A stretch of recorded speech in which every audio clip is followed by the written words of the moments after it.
അറുപതില കഥകളിലെ പാതിരനൂറ് തെളിഞ്ഞില്ലേ, അഷ്റഫ് ഖൽഖ് പിറന്നില്ലേ.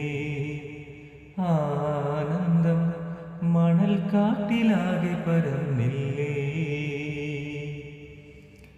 നബി വരവിൽ കുളിരലകൾ മക്ക നിലാവിലണിഞ്ഞില്ലേ, സുറൂറിന്റെ ചെപ്പ് തുറന്നില്ലേ. താഴ്വാരം സുവർഗത്തെ നേരിൽ കണ്ടില്ലേ. ആനന്ദ സുഗന്ധമറിഞ്ഞ മണൽത്തരികൾക്കു പൂരി പെരുത്തന്ന് ആ പോരിശയേറിയ പൈതലിനെ കാണാൻ ചെല്ലാനാണെന്ന്. പൂങ്കാറ്റലയിൽ ചെറുമഞ്ഞു കണം കഅബാ ശരീഫിലിറങ്ങുന്നു. മണിമുത്ത് മുഹമ്മദ് കുഞ്ഞുറങ്ങ പട്ടുമെത്ത വിരിക്കുന്നേ.